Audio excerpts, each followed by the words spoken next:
And we partying. What's up? It's SoCal Honey Badger with Just Dave and Ryan Yo, what Stone. is going on? What's up, everybody? We back in the house one more time. What is this? Episode 7. Trucking along. Evan. Whew. 7 minutes in heaven, ladies and gentlemen. And what has happened in wrestling this week? Ryan Stone, he had the dirt sheet. I think before we started recording, the last thing Dave said is the first thing we should start with. Cody Whoa. Oh, Rhodes news. See, yeah, man, same. I ain't buying that shit. I ain't buying it. Until I see his ass, on Monday Night Raw or SmackDown or NXT, until I see Cody Rhodes on WWE television, this is a work with him and Tony Khan. That's what I'm sticking to. I'm not gonna lie, the speculations and rumors have been super heavy. Nobody really knows what's going on with that. It's weird when you have different dirt sheets reporting stuff. I think I can't remember who reported that he signed recently. I can't remember if it was PW Insider or Fightful or something. Yeah, But I think it was Fightful. I'm not too sure. was it? and I was like, that's so weird how the information with Cody has been, I guess, pretty closely guarded. Unless nothing happened, because we got all the rumors of the talks fizzled out a couple weeks back, but then all of a sudden he signed. It's a work, dude. It's a work, Yeah. man. They're working the fucking internet, man. I can't. Until he shows up, and even then, if he shows up on WWE, I wouldn't even I would still think that this is some forbidden door shit. That he's still with AEW and he's showing up as a forbidden door crossover. Dude, Like, man, I that'd be don't pretty big believe- though. I don't believe, thinking about it, unless WWE offered him the moon or a shit ton of money, why would he walk away from the guaranteed security of AEW? He just had a kid. Well, Yeah. the other thing with him was an interview popped up with him from a while back, and he even said this. He said, for the other EVPs, they may be able to move on, but not me. He goes, this is where I'm at for the rest of my life. He did say AEW that. is where I'm staying, and for him to be the first to go, It seems too fishy, man. It seems fishy, man. I ain't gonna He lie. keeps saying, be patient. We're trying to do something that's never been done before. And that's all he's been saying. The whole reply, he's been teasing, Right. hey, man, I wonder what's happening on Raw tonight. And then it's just Brock Lesnar shit. Right? And it's like, he's like, be patient, everybody. We're doing something that's never been done before. And I'm like, all right, man, then it's a work. It's a work. Whatever it is you are doing it for your work. This is a business-related thing. And he did say this rider's gonna be bizarre path. He said yes, Well, never been done before. never been done. Hey, So I'm thinking Well, forbidden door shit, dog. WWE already said it on TV. WWE versus AEW. I mean, Probably. maybe I'm thinking, what if they did the NWO but legit? What if Cody Rhodes shows up on the Raw after WrestleMania and just walks out with a fucking denim jacket, a denim vest on, and says, "You know who I am, but you don't know why I'm here. We're taking over."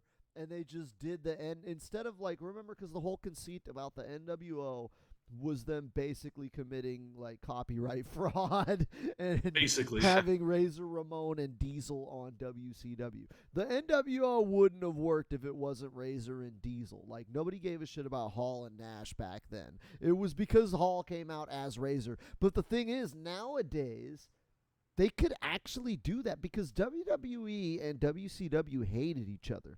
But from what I gather, WWE and AEW, they don't hate each other. They're just kind of they acknowledge that the other one exists, and then they go about their business.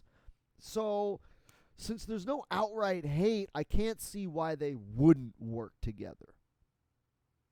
It could create a lot of buzz. It is smart. I mean, Ooh. It definitely. would be a lot of positive buzz for WWE. Right? If they Yeah, just true. did Cody Rhodes showing up and then all of a sudden a couple weeks later Kenny Omega comes in and power bombs Corey Graves through a table and nobody sees it coming because Corey's he's cleared to work now, but He hasn't been scheduled to do shit. So, yeah, have him show up. Kenny Omega power bombs him. Oh, we're taking over. Who's switching over? Oh, shit, it's John Cena. John Cena's done the heel turn. He's joined AEW. Oh, no. Then you could have a dude. Then you could have like a fucking man. You could have John Cena's the one to switch up. You could have a fake Seth Rollins. Seth Rollins turns emo and hangs out in the rafters. Roman Reigns puts on the black T-shirt and sells out. Fuck, dude, they could do a whole thing with that. There's a lot of scenarios to it. I'm not gonna lie. There's a lot. And the sky is the limit, because who fucking cares if Cody Rhodes and Kenny Omega and John Cena lose, right? It's not, because the thing is, people keep talking about WWE versus AEW, and I'm like, why the fuck would they do that? Why wouldn't they come up with some NWO shit? That way, if they win, whatever, Cena's their guy.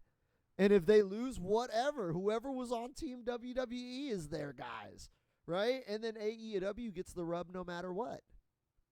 Like, they can't lose if they do it like the NWO and have somebody join Team AEW. And it's a forbidden door thing, but it's not like a straight WWE pay-per-view. It's just, fuck it, forbidden door. Yeah, we're taking over. That's what I would do. That's what I'm hoping for, and I think that's honestly the most likely scenario, unless it's just some weird shit. Yeah. I honestly think he's going to go. I don't think it's going to be a forbidden door. I think something happened between him and Tony, and he needed to go. I don't know what, but it's just, I don't know, man. It's just too off guard. Yeah, I know they're doing the whole we're doing something different thing. It's just, it's a very weird situation in my opinion. Yeah, like if they're working everybody, cool. I think cool that's great. Yeah. I think it's gonna be. I think it'd be great. I'll be happy if I'm wrong. But I just don't consider. Dude, I don't think WWE's gonna do that. Tony Khan is a fucking mark, dude. He's a money mark, okay? Why the fuck would he devalue? I wouldn't call that. No, that he is, dude. And why would he devalue his champion, Sammy Guevara, if he knew Cody wasn't signing? They've known this for a while. It's been, dude, while they were doing that dumbass feud, Cody was talking about, oh, my contract's up. I'm on a per view experience or per event pay schedule, whatever, right? Pay per appearance, yeah. Yeah, and why would he have Sammy lose the belt, who do this whole interim TNT shit, devaluing his champion, putting a black eye? This is supposed to be one of the 4 pillars of AEW. He just got skunked by a guy who's leaving for the WWE. Like, that's why it doesn't make sense. It doesn't. That's why because in my opinion, even if you're doing it for this forbidden door, it doesn't make sense to me. That loss never made sense to me, period, when he just won it back a few weeks later. Yeah, unless it was supposed to go a different.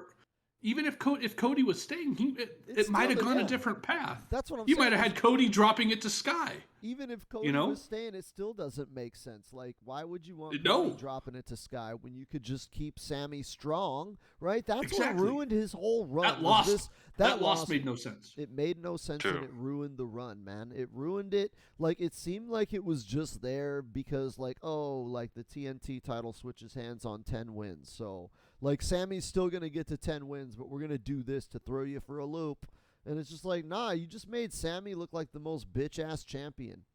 Like, it used to be Cody was the most bitch-ass champion because he couldn't beat Brody. Brody had to die for him to get the belt back.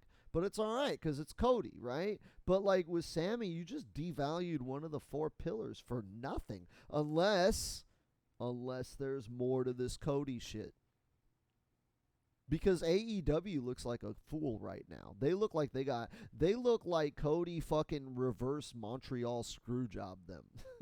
Like, yo, I just took a shit on your champ and now I'm leaving. You know, like. See, that's why I do think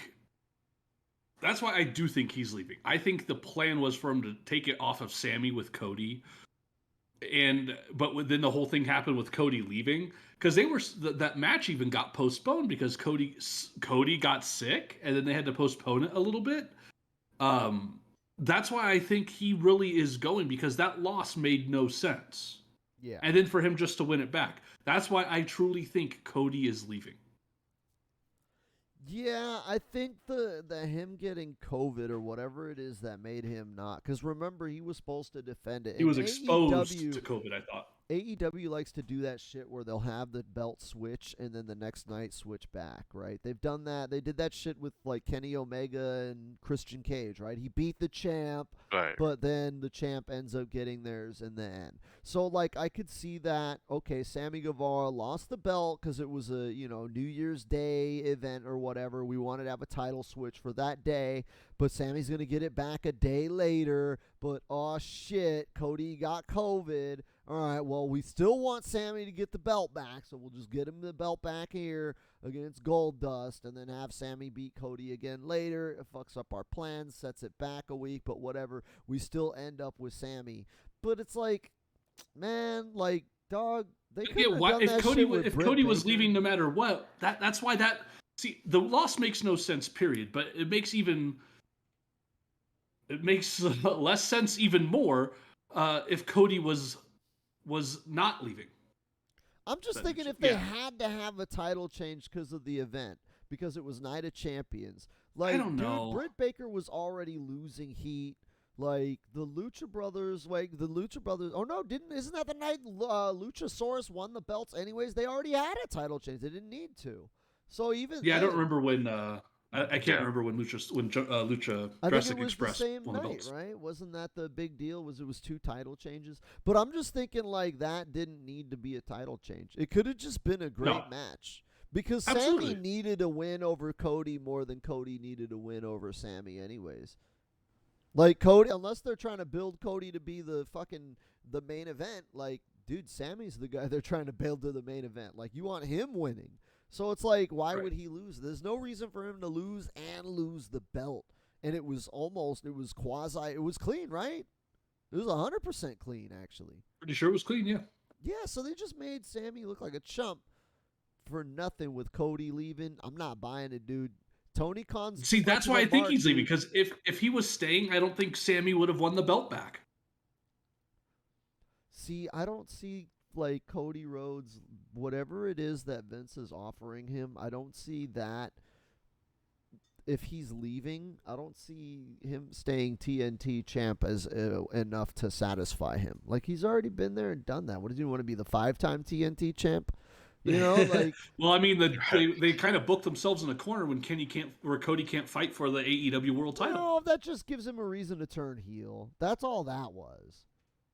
He went back on his word. He's not a true American. What a dick. You know, like that's just instant heel heat. So I think that he hasn't left, and there's got to be more to it. And until I see Cody Rhodes versus Seth Rollins, or whatever it is, I'm not buying it. I'm not, and I'm not saying it's impossible. I mean, we had the Hardys wrestle for Ring of Honor literally an hour before WWE. So Cody Rhodes could show up, and anything could happen. I'm not saying he won't. Right. I'm just saying I ain't buying it until he does. I'm not getting into Well, the hype. Here's the cool part. We don't know for sure. Exactly. There's rumors of both sides. So and until innuendo. something happens or doesn't happen, I mean, if WrestleMania weekend comes and goes and the Raw after Mania comes and goes and there's no sign of Cody, then I'm going to probably side with you. Yeah, if he's not at the Raw after WrestleMania, because that's wrestling Christmas. The Raw after WrestleMania, ever since X-Pac showed up and started the Attitude Era, like, the Raw after WrestleMania that's bigger than WrestleMania. Think about it, dude. Nobody gave a shit about the Raw after WrestleMania until literally the WrestleMania after Stone Cold won the belt, and it ended with X-Pac showing up and joining DX. And it was like, wait a minute, that guy was in the NWO. Oh, shit. And it was the first time WWE stole a guy from WCW, and it was a big guy, and it was a guy that left with the NWO, and then bam, Attitude Era begins. No looking back. And ever since then, they've always saved their biggest surprises for the day after WrestleMania. I've been hearing this supposedly it's been over like a money issue thing, which I kind of doubt. Like, I think Cody has a lot of money. I definitely don't see it being really like, oh yeah, Tony Khan wasn't paying them enough. Well, you got to think about it. I'm willing to bet there's probably only 2 to 3 people on the roster that would have made more than Cody. What, Jericho? You're probably looking at your Punk, and Punks, your Danielson. Bryans, Right. Moxley, and Jericho Yeah. are probably the 4 people that make as much or more than Cody. Kenny That's a Omega pretty, has admitted that he doesn't make more. He said that he just re-signed his contract for what it was. So whatever it was, because like I bet Tony him and the Khan Bucks paid are all making about the same. Yeah, I bet You him, know? the Bucks, Cody, Hangman, all of the elite, they all, or probably Hangman was probably making less. He's probably making the same I would now. think. But at the start, I imagine those 4 all made the same, and Kenny and the Bucks said they just rolled over their contracts. Yes. So Right. we know that whatever it was, like, I don't think Cody was making any more or less than Kenny Omega. So I don't think it's a money, dude. I think it's a creative issue. There's either, like I True. said, a story behind it, like this is a work, or like Cody wanted to get the belt. And here's my think, all right, this is me playing devil's advocate for Cody leaving, okay, because I tried to rationalize this. Cody was probably, AEW's big on long-term storytelling, right? And they probably built the story of Cody never going for the belt and then turning heel and betraying everybody, and he's not a real American now. He's a lying piece of shit, and he's the communist nightmare, whatever, right? He turns heel and goes after Hangman and steals the belt. And that was the long-term plan until Tony Khan signed CM Punk.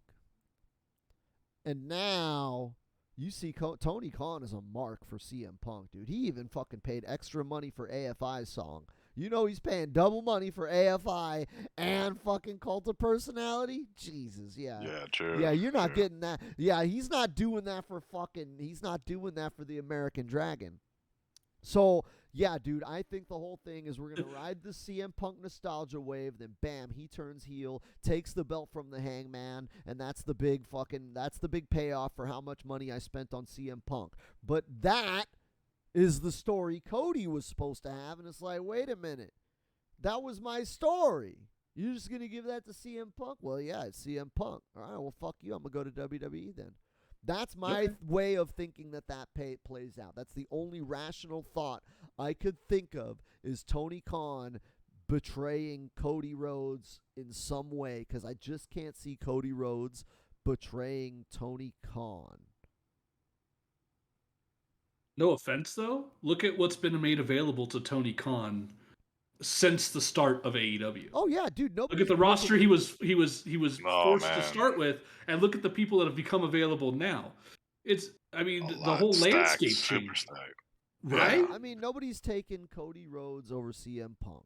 Like, even WWE, if they could have got CM Punk, they'd have grabbed him over Cody Rhodes. They would have. So, Yes. yeah, like, obviously, I understand where Tony Khan is coming from. But on the flip side, I can't hate on Cody Rhodes for getting... If that is the case, I can't hate on Cody Rhodes for getting his.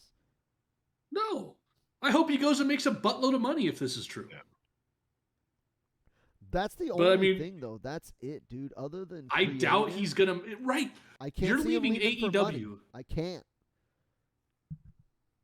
That's got to be the only thing that, like, his creative...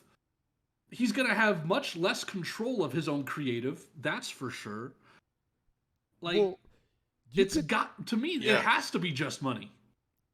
No, because, dude, you could tell that there was some issues with creative because Cody was fucking quarantined for the longest time. Ever since his loss to Chris Jericho, he had the Codyverse. You would go in and you would be in the Codyverse, and the Codyverse had nothing to do with anything else. And then when you were done with your feud, you exited the Codyverse. And unfortunately, the Codyverse was Cody versus QT Marshall for like the entirety of the year. But before that, before the pandemic and a little bit after the pandemic, Cody was in his own little bubble, man. He wasn't involved in anything. I would have said he was been in his own bubble since the beginning. I mean, even if you go back to the first Double or Nothing of the pandemic era, so it was May of 2020. Look what they did when it was the Elite versus the Inner Circle. Who was the Yeah. fifth Elite member? And that was it wasn't Matt Hardy. Cody. It was Matt Hardy. Why? You know, there's Yeah. been a lot of rumors about things that have gone on backstage with Cody, and not necessarily. You know, I don't think like, everybody hates him, but there's rumors that him and like Matt and Nick and Cody, aren't as close as they were. Well, I guess Cody and Kenny weren't really super close, I heard but it Matt was and Nick mostly were. Matt and Nick that were close Yeah. with Cody. But Right. why all of a sudden the defection from the Elite? Like with Adam Page, it had a storyline behind it. With Cody, it was just one day he's gone. One day he has the Nightmare Family with Goldust and Billy Gunn, and you're like, okay, I guess he's not the Elite anymore. Right. Why? There was Yeah. no explanation. And to me, when there's no explanation like that, it's got to be just issues between the group. Yeah. You know, and if there's the no fact explanation, that happened, it means they don't want it in the storyline. That means it's real shit. yes. Could have been heat. Yeah, heat for sure. Yeah. You know, and the fact that it was shortly before then that Tony Khan was like, hey, by the way, guys, I'm taking over all the booking. Because I guess Matt, Nick, and Cody and Kenny used to have a big hand in it. But then Tony came back and was like, nope, done. I'm taking control. Right. Which You know, he should have there's been in not control from the start. exactly. I think but he's even said that. He goes, I learned as I went along. He goes, I need to be in control. Yeah. There's things that were happening on my television show that I wasn't aware of. Yeah. You know, and that's when he was like, oh, I'm taking control. And that's all within his right. Yeah, he should know, have been in he put- control from the start. I mean, it's cool that he trusted Kenny and the Bucks and all that, but and again, maybe that might have been the issue is that when he took over control, Kenny and the Bucks were like, "Dude, we're just glad to have the opportunity." And Cody was like, "Nah, man, I still want to be the champ." And that's what it does kind of feel like. It kind of feels like that something happened with that freedom that Cody had in his stuff. I mean, even you watch interviews with him where he talks about some of his promos, he'll be like, yeah, that was awful. And you know, this is all him. There's no writers helping him write. It's all him. But I Right. guess, you know, keeping that creative freedom kind of also shot him in the foot. Well, I mean, he did end racism, so we should give him the freedom to say what he wants after he got rid of such an awful, awful thing that plagued our society. All he had to do was bang a hot black chick. I'm like, Cody, get off my nuts, dog. You'll prove you're not racist when you bang an ugly black chick. Right? Go bang an ugly black chick or bang a black dude, right? That'll prove a lot of shit. Right? But it's like, yeah, I feel you on that. Like, probably Tony Khan putting his foot down, like, hey, man, some of your promos were pretty awful. I hated it. Even the fucking Cody Saves Racism, I thought that promo was fine.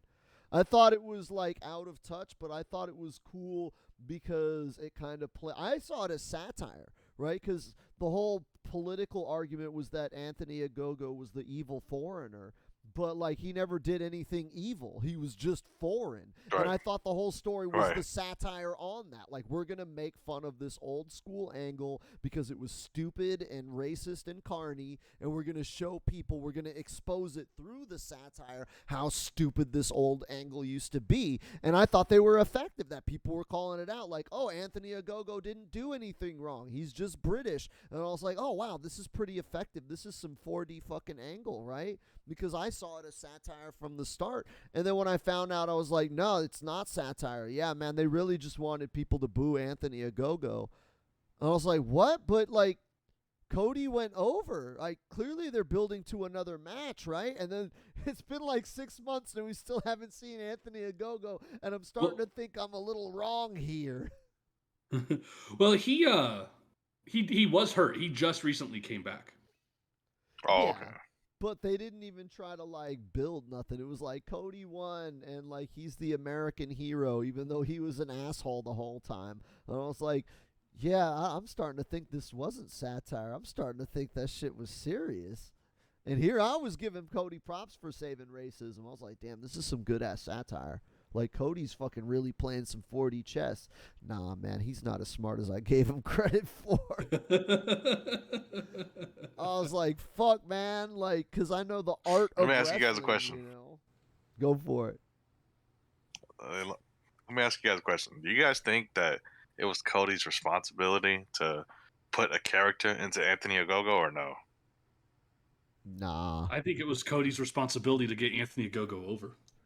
True. Anthony Ogogo didn't need a character. The guy's got personality to fucking spare, and he's a fucking professional, world-class professional athlete, and it's a boxer. Right. Like, he needs a character like Brock Lesnar needs a character, or Ronda Rousey needs a character. Like, nah, dude. Anthony Ogogo's a national hero in England. Like, all you have to do is just, like, his name. You know, he's like Conor McGregor. Would Conor McGregor need a character? No, the fuck he wouldn't. Like, he's Conor McGregor. Right. So, yeah, Right. I don't think that... I think that I'm with Ryan Stone, man. Cody needed to just put him over. Put him over, right? I agree. Like, it Yeah, would like be coming legit, coming dude. out of that angle, did Anthony Ogogo feel more dangerous? To me, no. And it just... Nope. They tried to work over that hand, but get the hand over, the punches over, and the like the body shots. But it, to me, I don't know.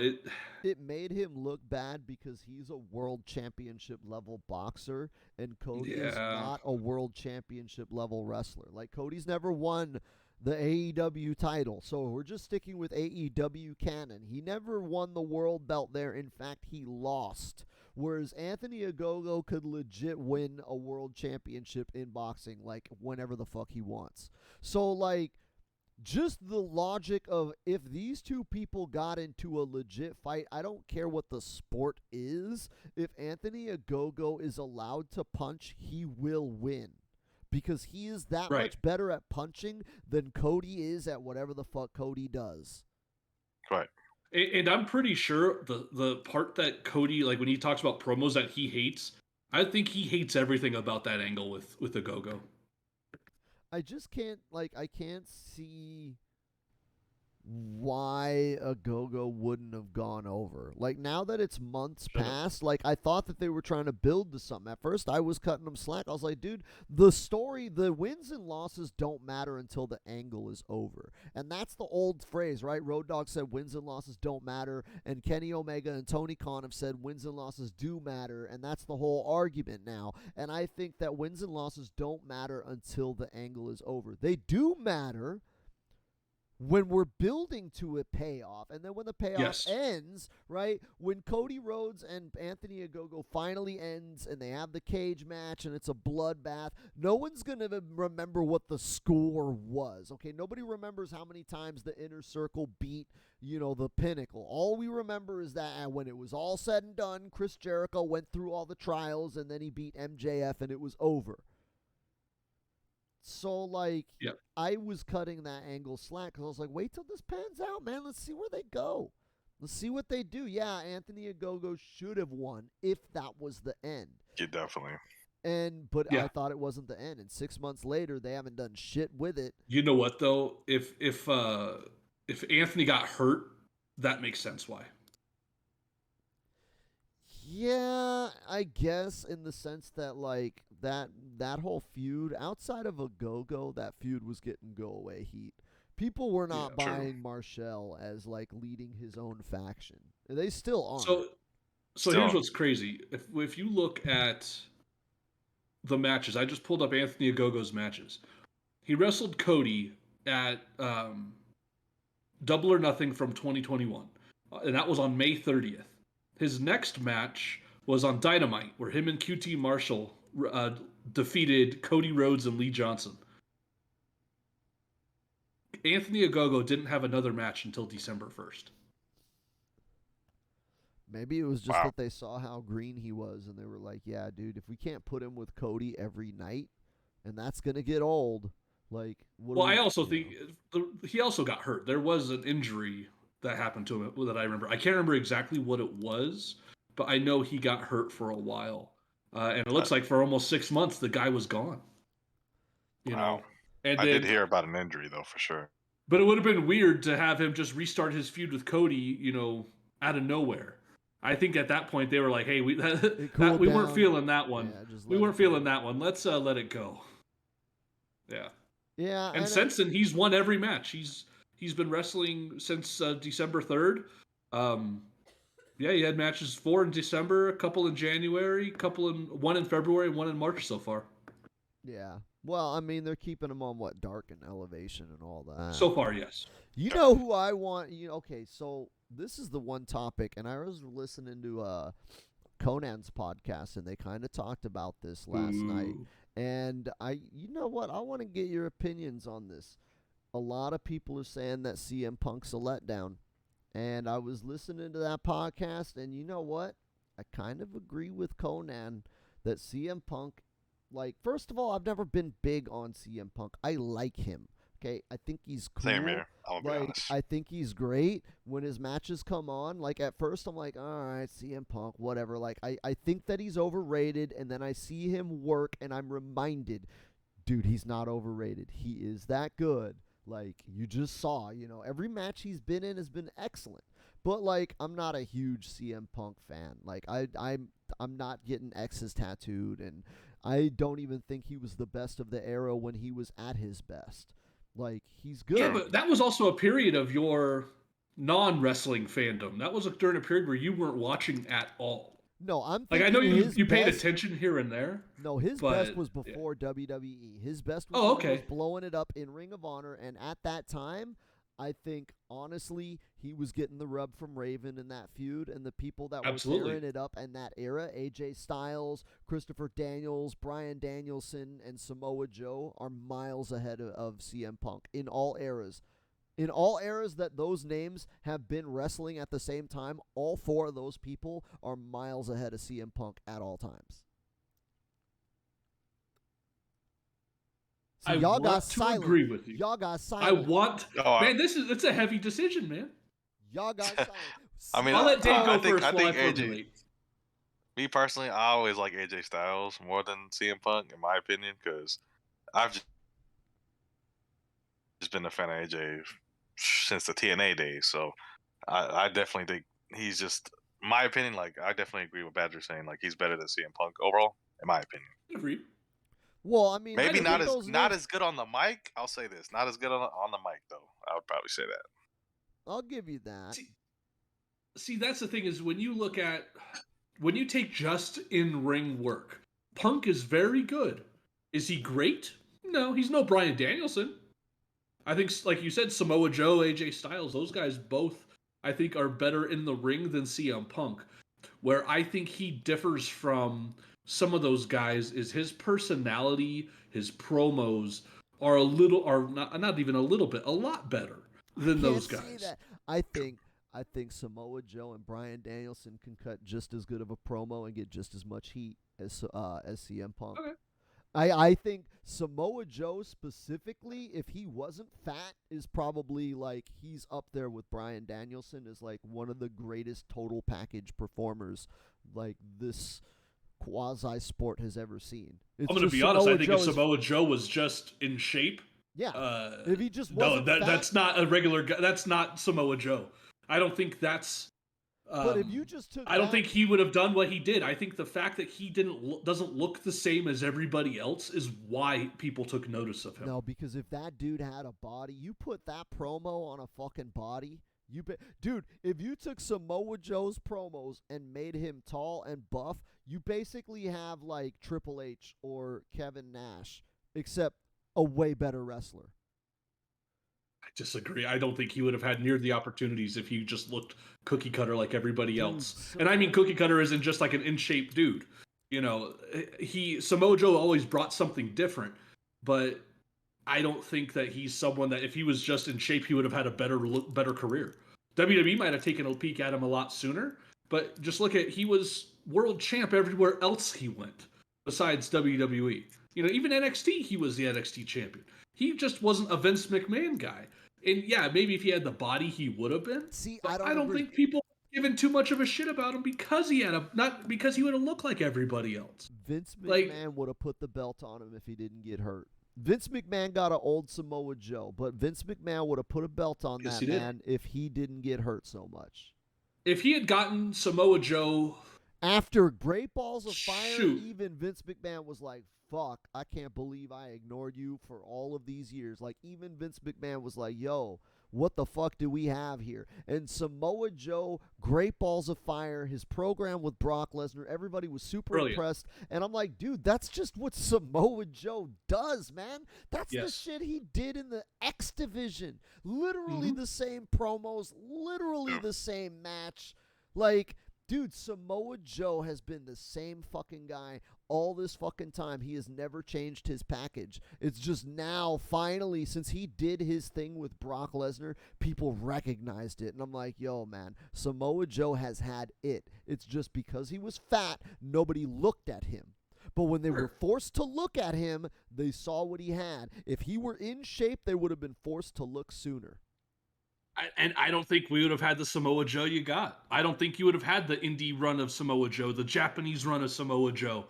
I just don't think that. I think because he looked different. The same thing, you look at Kevin Owens.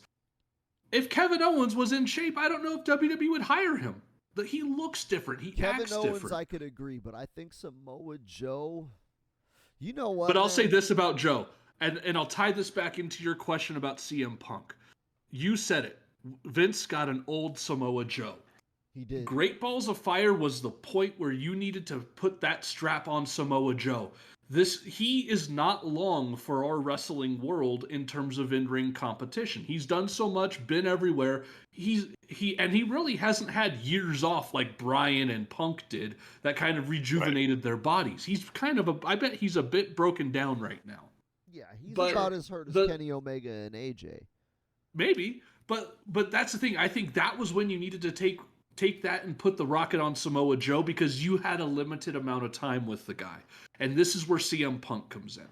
I don't think he's had an underwhelming return.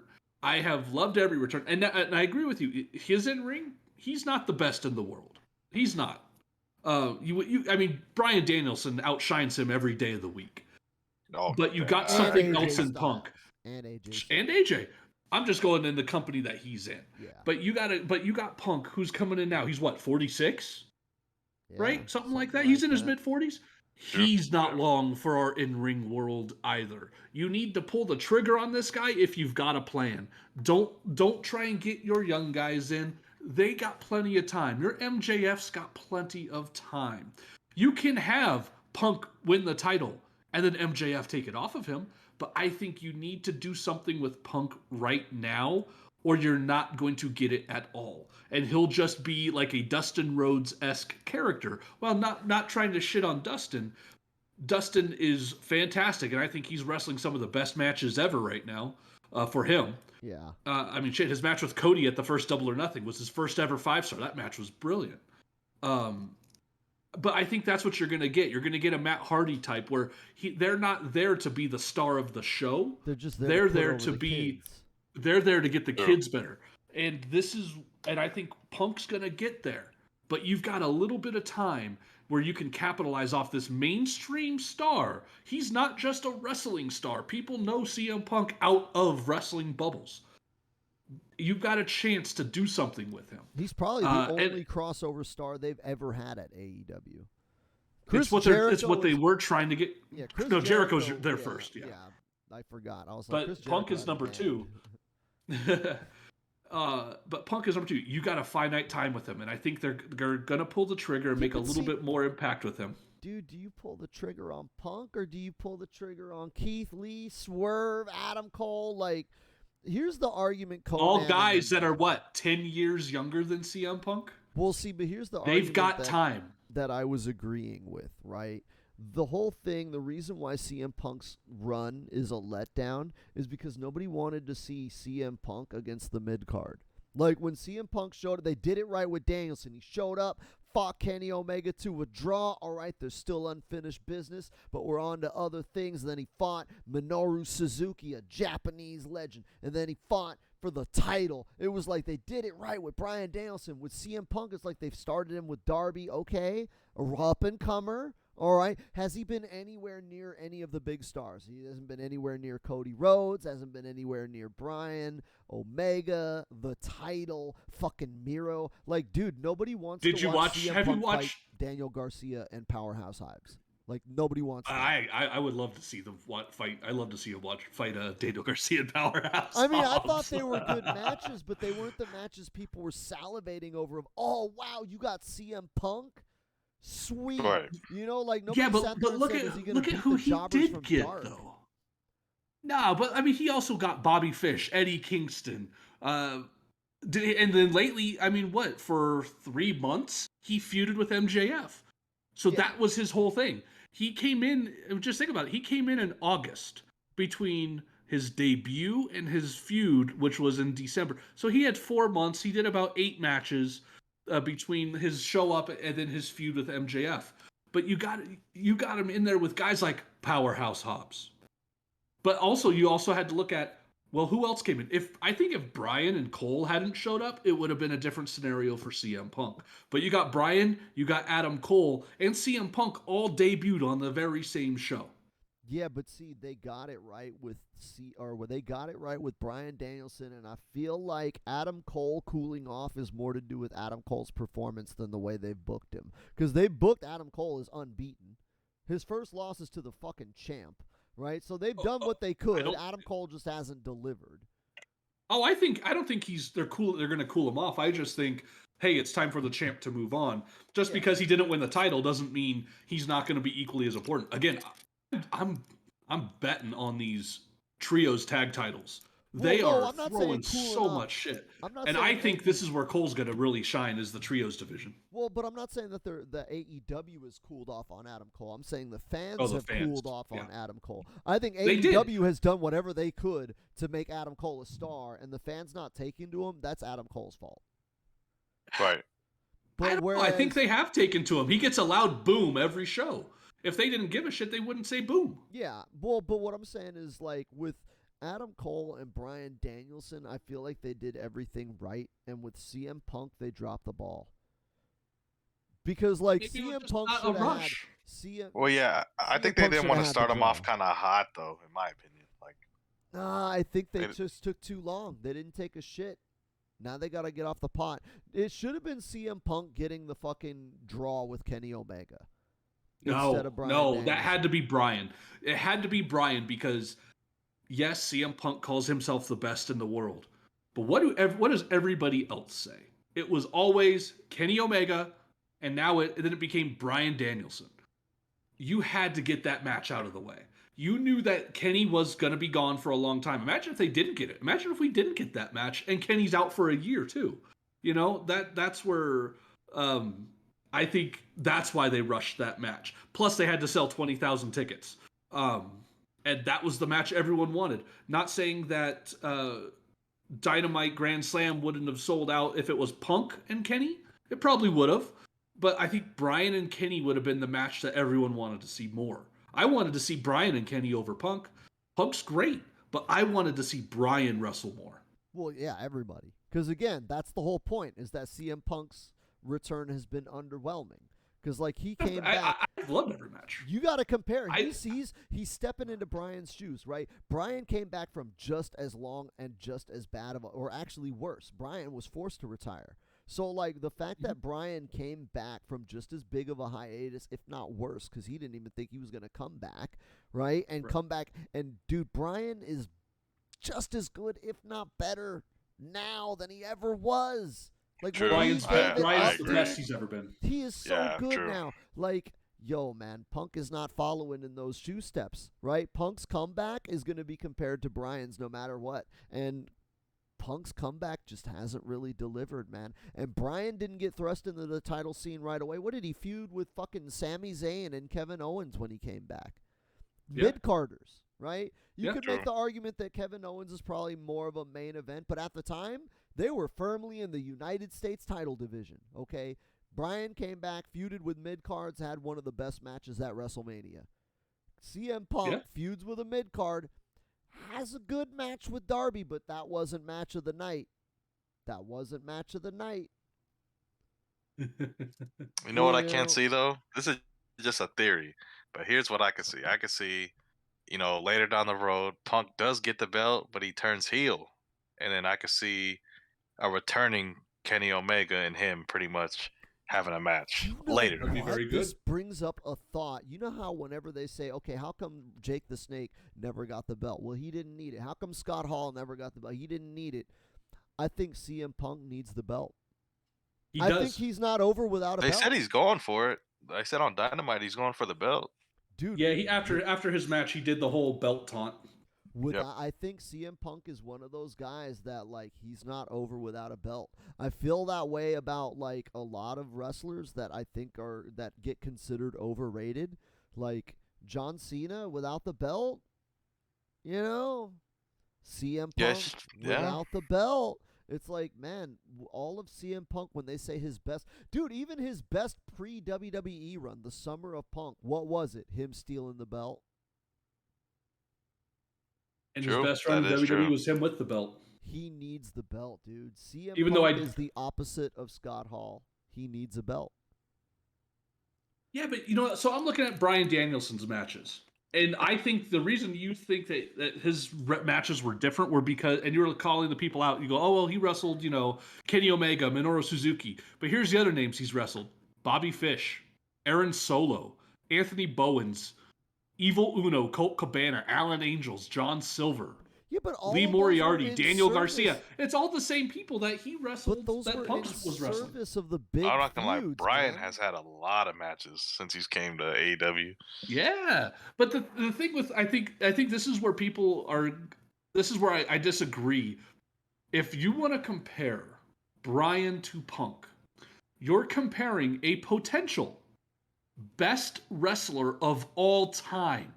I'm talking Ric Flair level of being considered the best of all time. He's beyond Ric Flair, in my opinion. But you know what I'm saying? Like people talk about, oh, who's the best? Who's the best wrestler ever? Oh, it's Shawn, it's Brett, it's Rick. Brian is in that conversation. Yeah, Punk is not. I agree. Punk walking away. No, hell no, he was not. He was never in that conversation of best of all time. Hell to the no. I could hear. In my opinion, I could see Punk being in that Ric Flair echelon, right? Because Ric Flair, yeah, he could go in the ring, but Ric Flair was mostly known for his mic work, and I feel like that's what Punk is. He can go in the ring, but really, people buy tickets to see Punk get his ass kicked because he runs his mouth too much. Like that's what Punk sells. No, heel Punk is best Punk, yes. Yeah, so like I could put Punk in the same echelon as Ric Flair.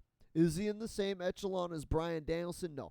I put Bryan Danielson, he's up there with the Bret Harts, the Shawn Michaels, like fucking Lou Thez. Like Bryan Danielson, there's a certain point where wrestling was different after. And Bryan Danielson is one of those people where after that man came into the scene, okay, the whole landscape changed. I was telling my wife the other day, I said, Shawn Michaels is my number one. He is my favorite wrestler of all time. Bryan Danielson is getting close to knocking him off that pedestal. It's Brian, close, to me, dude. I don't know. I think Shawn Michaels has had bad matches, and Bryan Danielson still hasn't. Like, I cannot find a bad match that he's had. Dude, think about that. Go back. Dude, he had a match in PWG where all they did were headlocks, and it was entertaining. That's what I'm saying. Like, dude, go back and find. Like, and again, dude, if you're going to sit there and surpass Shawn Michaels, it might as well be the guy that was trained by Shawn Michaels, then went on to William Regal. Like, yeah. Talk about the pedigree of a lifetime, right? Yeah. Like, that's like literally the greatest minds in wrestling of our modern era, Shawn Michaels and William Regal. So, yeah, dude, I think Bryan Danielson is surpassed. Like, he's up there with Shawn Michaels and Bret Hart as far as I'm concerned. And, yeah, you could put CM Punk down with Ric Flair, The Rock, Stone Cold. You know, guys that I could put... I put Punk up there as a game changer, definitely, but I wouldn't put him up there with Stone Cold and The Rock. I don't think he influenced as much change. Hell no. Punk was great. Austin was always my favorite. He's the reason I even got into wrestling. People sit there and talk about The Rock like he was this revolutionary force, and he was for about 3 years. It's just nostalgia. Yeah, same with Austin. Yeah. But, dude, Punk was on top of the business for like a decade. You can't sit there and say that he didn't have as much of an impact. It wasn't in as short of a time, but I guarantee you there are 10 years worth of children who will say, who the fuck is Stone Cold? Maybe, but I think about this. The people that remembered Stone Cold are going to die first, and the kids that grew up, 10 years worth of kids, 3 years worth of kids grew up with Stone Cold, 10 years worth of kids grew up with CM Punk. Yeah, I think CM Punk's his impact is going to outlast Stone Cold's. Not necessarily. So that promo, that pipe bomb promo, to me, that's what launched CM Punk into the outside the wrestling bubble stratosphere. That promo, and I was there for that one. But what did he do before that?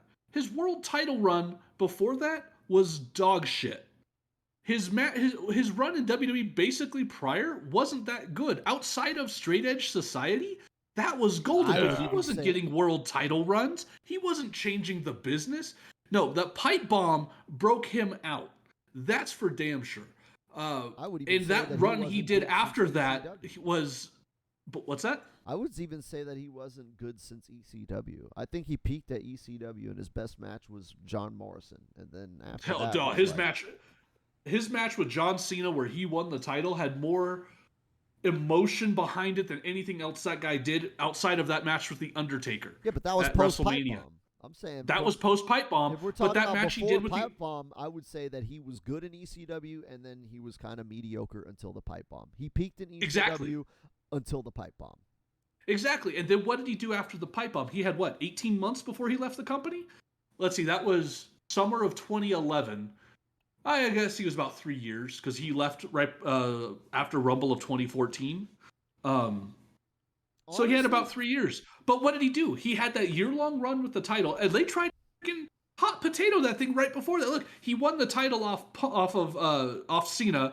They did their little title unification match at SummerSlam. Then he drops it to Alberto randomly on a Survivor Series. And then just to win it back, I want to say the next pay-per-view later. And then he went on his 400-plus day run. But, that's his only claim to... That was his biggest thing in WWE.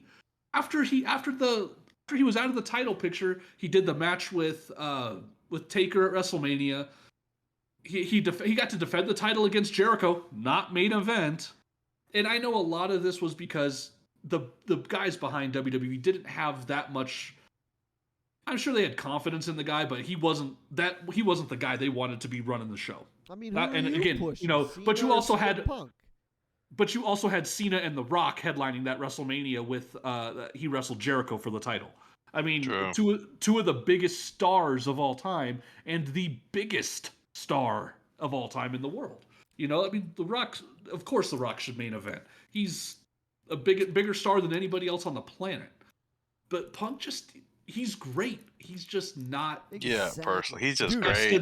He is not the best in the world. I just want to ask all these Punk fanboys, dude, if you were Vince McMahon, are you really telling me you're pushing CM Punk over John Cena? Because, at that time, post pipe bomb, absolutely. Yeah, but I mean, just as a whole, even after the pipe bomb, dude, they strapped the rocket to him. He held the belt longer than anybody else, and nobody touched his record until Brock Lesnar. Even after he's sitting there shitting on the company, literally years of him shitting on the company in mainstream, and they let him hold that record. They could have at any time had Roman Reigns break that record. Boom. I think Roman already has. Roman has now. But, dude, I think, honestly, CM Punk, he's manufactured. The pipe bomb only happened because WWE allowed it, and he was talented enough on the mic to make it work. But, honestly, if WWE would have cut the mic 5 seconds into his pipe bomb, CM Punk nobody would have given a shit. Nope. You are absolutely right. You are absolutely right. Yep. As soon as he started, because they already cut the mic halfway through it. If they would have, it was right at the end they did. Yeah. Yeah, if they would have cut that mic about 20 seconds beforehand, before he started naming Dwayne, then it would have been on and cracking. And I think the only reason why CM Punk got over like he did is he was at the right place at the right time. He voiced the frustration of all the people that don't like sports entertainment, that want to watch wrestling, and he was just there to say what they were thinking. Because at that time, there was no wrestling. It was only sports entertainment. And he voiced all those people's anger. But, anybody else in that time, dude, you saw that shit. People going to TNA, fucking Orlando Jordan or whatever, go to TNA and they get a fucking main event push just because they talked shit on WWE. Weren't even fucking good. But they talk shit on WWE and they get pushed to the moon and the fans ate it up. And people would talk about LOL TNA, but it's dude, they wouldn't have pushed those guys if the fans weren't cheering for them. Right. But that was what was popping right now, was shitting on WWE. That was what would get you over, and CM Punk was the best at doing that. That's what he was good at. He's good. I remember when he took over the Nexus, though, it was so underwhelming. Like, It was. Think about it now. Definitely. Nobody pops for his fucking promos unless he's shitting on WWE. Nobody fucking Yeah. cares about anything he says in his promos until he starts making fun of WWE with his little backhanded comments. Because, dude, I disagree. MJF is getting cheered over this fucker. Well, I mean, MJF will surpass CM Punk. yeah, he's definitely the best heel in the business Dude, in if a CM Punk long was time, the best honestly. on the stick, then he'd have put... Dude, when fucking CM Punk was talking about being the best in the stick and he can't shut fucking MJF down... Because Jericho tried to say he was the best on the stick, and Eddie said, nah, I'm the best on the stick, and he shut Jericho up. That's what happens when you're the best on the mic. Let's see CM Punk try to shut up Eddie. Oh, that's right, he couldn't. No, he can't. Now, I'm not. Wait, Punk's, like I said, Punk's great, but he's not the best in the world. That's why I say I agree. I don't put him up there with the Bryan Danielsons. I think Punk is great. I think he's I think he's a main event star, but he is not best in the world. But I do think you need to put the title on. I think that's where you're right. I think you need to give him that rub of being the champ, and I think that's going to solidify him a little more. But like Bryan, I want Bryan and Mox. I actually want Bryan and Mox to go hold every single title in AEW at once. I don't care. Give them the fucking TBS title too. I want Bryan and Mox to destroy everybody. I don't even care. They don't need a belt. They don't need a belt. That's why I want them to have everything and like have them give no shits. Just like, oh yeah, we're holding every belt. Yeah, I don't give a shit. Next, come on, let's beat the fuck out of next guy. Right? Oh, they're the fucking best. The best right now. Like my favorite thing on AEW TV is Bryan and Mox. That would be my second favorite thing. That would be my second. Hey, I was gonna ask my favorite. If Eddie Kingston is on my TV, that was the best thing on Dynamite. Hey, I was gonna ask you guys, what do you guys think about Jericho's new faction, though? I love it. Oh, it's great, man. The Jericho Appreciation Society. I mean, he's basically stealing Matt Cardona's shit, but I still love it. They're sports entertainers. They're not wrestlers. It's great, man. It's great heel heat. You know, and I love that they actually changed 2.0's name. You know, it almost comes across sports entertainer-ish. You know, Definitely does. I know it's all tongue in cheek, but yeah. I love that they got Danny Garcia. How he was like, if you're not a wrestler, then I'm a sports. Because he's the one guy that everybody's like, that's a wrestler's fan's wrestler, right? That's the guy that all the fucking internet nerds are like sucking their dick. Like, yeah, you know what? Go watch your Roman Reigns. We have Daniel Garcia, a wrestling fan's wrestler. And when that fool was like, I'm a sports entertainer, I was like, see, this is why I said that guy's the fucking future. That's why we beat up pro wrestlers. Future dude. Remember when I was telling you when he was some scrub lord on Dark, I was texting Ryan Stone. I was like, dude, there's this guy on Dark named Danny Garcia. He makes the stupidest facial expressions. The guy's gonna be a star. Yep. I was like, he's gonna be a star. He makes the stupidest fucking facial expressions, and I was like, dude, that just means if he's willing to do that shit in front of the crowd and make the stupidest and embarrass himself on TV trying to be a bad guy wrestler, the sky's the limit for this guy. He's willing to do anything, and because he's willing to do anything, he's gonna learn. And what that's really funny. That was a piece of advice that was always given to me when I was starting out was, don't take yourself too seriously. You know, go out there, have fun. And if you're a heel, sometimes the heel is the butt of the joke. You shouldn't always be the dominant, you know, I beat up everybody, I don't lose, and this and that. And so I took that to heart. And if you ever watched my matches as a heel, dude, I'd get my pants taken off. Me and my partner would have like goofy underwear on, so we would take our belts off and like whip our opponents with it, and then they would pull our pants down. We'd have something stupid written on our butts, you know, and we'd do the whole, you know, face in the crotch crap. But when it came time for us to be serious, we got serious. Because I always took that to heart of, if you're willing to go out there and make a fool of yourself, you're gonna get yourself over because you understand what needs to be done to get the point across, to get to the next spot. Yeah, because it's more about the show Daniel Garcia than it is knows about that. you. And here's what's funny. There was a tag team that was in that was around SoCal a while back.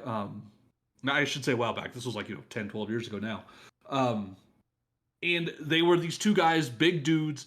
All they wanted to do was beat people up, and that's how they were booked. And they were booked as heels. And I kept telling the promoter, these guys are going to get over as baby faces unless you let them start cheating. They were heels who didn't cheat, just beat the shit out of everyone who stepped across the ring from them and won every match. They became champions. And guess what the fuck happened? They started getting cheered and they were like, oh, I don't know what's going on. I know what's going on. You're not fucking being a heel. Right? You're being It's a cool. badass. Right. You're Goldberg. You're being a right. There's a reason why the NWO was popular. It wasn't because they were acting heelish. It's because they were cool as fuck. You were acting cool. Yeah, right. Be a dummy. Like, fucking trip over your fucking shoelaces. I don't give a shit. Something has to happen to show a little bit of weakness, or else you're not a heel. How are you playing a heel when all you do is attack, attack, attack? That's cool as fuck. Brock Lesnar, I don't call him a heel or a babyface. Brock Lesnar's Brock Lesnar. You know, No, Sure. I But feel like Daniel he follows the monster heel. Because Sure. attack, attack, attack, that's what you do with a monster heel. But you got to be a monster, okay? Brock Lesnar and Vader can do that. Yokozuna can do that, okay? A buff Sure. dude. but they also sold their ass off when it mattered. But if you're just some buff dude, like, nah, dude, that's not going to work. Like, you gotta be a monster. Like, Yokozuna is 600 pounds. Okay, that's why it works. Right. He no-sells anything because what the fuck are you going to do against a 600-pound sumo wrestler? Like, what are you But going when to it do makes against sense. Vader? You know? Like, yeah, But when it made no-sells. sense, he sold his ass off. Vader sold his ass off when it made sense. Brock sells his ass off. True. That's the difference between being a badass and just beating the hell out of people and being a good worker and being a heel. Because that's where you can get your heat, is from your selling. And again, cheating. Do something heelish. You know, not everybody, the good guys don't cheat. Come on. If you're a heel, cheat. But that's one thing I liked about Garcia was, while he was serious in the ring, like you said, he'd make goofy ass faces, but the dude was so good. But He's the so thing good. is, Like, his you just can't goofy deny it. faces were him just emoting. Like, when I saw Sure. him, I was explaining to my wife, I'm like, that guy's worked a fucking crowd before. And she was like, why? And I was like, because those goofy ass faces, he's not emoting for the camera. He's emoting for the guy at the top of the fucking stadium. And that guy is just as invested in this match as the dude in the front row. And I was like, that's why that guy's Yeah. going to be the future. Because he's playing to the whole arena. Everybody in there, he looks stupid. And so those of us on the front row were like, this guy's over-exaggerated. But you know what? There are more people at the top of the stadium than there are in the front row. He's reaching more people and telling that story to more people than you would think. So I was like, yeah, that guy, he's playing to the whole crowd. That guy's going to get over. Because the people in the front row may laugh at him, but everybody else who understands the story of the match because he's so over-exaggerated, those are the people that are going to remember his name because they'll remember his match. And I think putting him with Jericho, I don't know if I've said this on here before, but the way that AEW develops their talent, I believe, is the right way. And this is where I think that while WWE's, the Performance Center, all that, that's a great modern day way to develop talent where they have Shawn Michaels. You can watch matches with Shawn Michaels. But where do you learn? You learn in the ring. You learn in that locker room. You learn on the car rides. It's a journeyman job. I am sure Jericho has 2.0 and Garcia with him. Hey, let's watch the match. Let's critique what we did. Let's look at what we did. Look at William Regal. He's also going to be a coach for them. This is where Matt Hardy with when he first brought in Private Party, I was like, dude, they're doing what Matt and Jeff got with Michael Hayes back in the '90s. Matt is doing that with Private Party now. Now they're unleashed, dude. Now that they're no longer with Matt, dude. I think Private Party, they are just waiting for their fucking TLC moment. I'm telling you, yes. You put Private Party and Luchasaurus and whoever, right? Young Bucks, right? You give that team a three-way. No, we get Private Party versus the Hardys in a TLC style match. No, but it's got to be a three-way, man, dude. I think Private Party with the right other two teams, Private Party and two more teams can surpass TLC 1. I think they can do it. Ooh, those are big words, but if anybody can surpass the Hardy Boys, I consider Private Party to be the modern, they're apprentices. They're the next generation of Hardy Boys. Like, literally, Matt's taken Private Party under his wing for over a decade. Like, before AEW, he was helping them out on the indies. Like, they are the next coming of if the Hardys' children don't grow up to be wrestlers, Private Party are the next generation Hardys, in my opinion. So we need to go find them in Edge and Christian and a Dudley Boys fast. I think they've got them there. I think they've got the talent to do it. But Fuck yeah, yeah. but that's my point. I think that's what AEW is doing differently to develop. Dude, Darby and Sting. Holy shit. Right. Like that, they're doing it differently where these guys are getting in the ring with them. And it's going to do nothing but help. Like I said, sure, you got your PC with Shawn Michaels and all that down there. And I think Adam Cole, Johnny Gargano, they came out of that fantastic. Kyle O'Reilly, Bobby Fish, all of those guys came out looking great. But this is where you really hone it. This is how they did it in the territory system. You got in the car, you rode to towns together, you shot the shit about the business, and that's what made you better. You know what's funny? That's even the Click talks about that with Hunter. Hunter was their young boy. Like this is where I think AEW is. Their young boys are going to shine, and it's all because of how they are developing these guys by pairing them with the elder statesmen. Dude, this okay, so it's funny that you're talking about it like this. We've all been playing 2K22, right? And so I've been researching like the most effective ways to like level up wrestlers in GM mode, right? To really like to take a scrub lord jobber and bring them up to the main event. If I need a main eventer on the fly, I can take a rando, like in GM mode, they have the nameless fucking jobbers that are created wrestlers. I love that too. One of them to a main event, and the fastest way to do it, tag team matches with a main eventer. You sit there and you take the Scrub Lord and you put him in a tag team match with a legend, and you just have them tag with that legend. Eventually, the popularity of the legend rubs off on your Scrub Lord, and then a couple of self-promos later, and now you have a main eventer. And it's like, wow, dude, like, even this is such an absolute truth that even the video game says this is the optimal path. Yep. Right. Like even the video game based on wrestling, where I'm not even looking to try to be like a wrestling promotion. I'm just trying to beat the video game. Like, what's the cheapest shit? What's the cheat code, right? What's the I don't care about role playing. I don't want to be pretending to be Vince McMahon. I want to win with the most money. And like the way to win is you take your Scrub Lord indie wrestlers off the streets and you tag team them with a main eventer. And it's funny. That's awesome. The game does. That's the fact. I've watched countless YouTube videos, and everybody says, yeah, that's the way you do it. You take a Scrub Lord, put him with a main eventer. So AEW just figured this out before 2K. That was what that was. Go look at Steve Austin interviews and look what he says about his first opening in the business. I would try to ride with like Dutch Mantel and all these guys. Dude, that's where you learned. That's where people shot the shit about the business.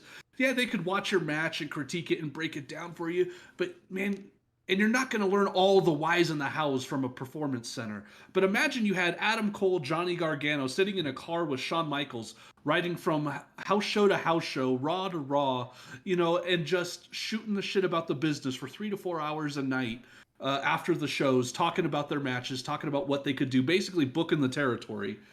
I think you would have had a sharper Johnny and Cole than you do when he was just sitting in those classrooms. Not to say that didn't help. I'm sure they are phenomenal, and I think they're better workers because of it. But dude, that's the way to do it. Yeah. That's the way to do it. And not rando pairing. Like, I thought Sting and Darby was a rando pairing, but man, they click like nobody's business. Well, I mean, Darby's a straight edge and Sting is a Jesus. So, like, that makes sense. They're like, hey, do you guys want to go get drunk? And Sting and Darby are both like, nay, we shall write poems. Like, that shit just seemed to work out perfectly there. Like, I don't know, man. I think Sting and Darby worked out. I like that pairing. I love it. Dude, they worked, yeah. Right? Like, I thought at first I was like, okay, this is a bit random, but now I'm like, holy shit, this is working. Dude. Jericho's gonna make 2.0 and Daniel Garcia even better. Dude, people have been like they're great in the ring. Jericho's gonna teach them on the mic. They are gonna get so much better on the mic. And I think 2.0 is already great, but they're gonna have it so refined. It's the future's bright, man. And whether they stay in AEW or not, I think both companies are going to thrive just by the way AEW is grooming their stars. So you just got to get Impact in there, man. We got to have 3 promotions. I got to start watching Impact again. I was tempted to subscribe to their service. Either them or New Japan. Somebody's Yeah. got to step it up. I just think Impact has a better chance because they're already American, or Yes. well, they're Canadian. Yes. They're Canadian, but close enough. They started American. Right. But like Impact is like the next, like they need to step up, man. I need Impact to find Bray Wyatt and Braun Strowman and become a fucking factor in this, man. That won't happen. Braun Strowman's with Control Your Narrative. Oh yeah, that is true. Yeah, but isn't Control? Oh yeah, but that's a Ring of Honor thing, huh? But that's No, fucking that's cool. that's an EC3 thing. But Braun, I think, put in some of his own money into it. So no, it's actually EC3 and Braun. They run the show. So what is it? Is it Yeah. their own indie promotion? Basically. No. But they're trying to do things a little bit different. I mean, hell, they hired Austin Aries. Yeah, that's not very smart. Yeah. Yeah, and you know, EC3 did go on Reddit. EC3 did an AMA yesterday, and it's about as glorious as you can imagine. Yeah. But he addressed a lot of things because there was a lot of accusations against even him. You know, he was on an interview and he was discussing something, and he made a joke of like, "Oh yeah, we're gonna partner with the My Pillow guy, and you're gonna get 88% off of your order with Control Your Narrative if you buy a My Pillow." And people are like, "Whoa, whoa, whoa! 88 is a very odd number. It's got a very direct correlation to some Nazism." And so all this stuff came out in his AMA yesterday, and it was like an hour in, and he only answered like 3 questions. Damn. But he actually put in a ton of thorough responses to people. People asked him about Austin Aries, and he's like, the dude looked at me in the eye and said it wasn't true. And he's just like, do I agree with his opinions on things? No. But this is where I actually do agree with EC3. He goes, why are we casting people aside just because we disagree with an opinion? You know, and so he's like, I don't care what their real world opinions are. We're allowed to disagree with each other. He goes, am I? And you know, but people were asking him things like, oh, would you disavow Nazism, misogyny, and all this crap? And he goes, of course. What do you think about transgender people? Like, it got that deep in his thing, but the stuff he had put out was kind of like, they were just trying. This to is expose interesting. him. They were just. He wasn't falling for it. Well, he was putting out a lot of stuff that was kind of like. Kind of questions. Those are agitating questions. Sure. Trying to catch him tongue-tied and say something. But when you say, tweet. But when they're hiring Austin Aries, and one of the big things against him was.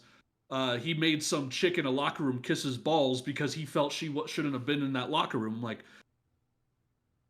that's a little overboard there. I get it. I've thrown a chick out of the locker room, and I just told her to get the fuck out because you don't belong back here. And because she didn't.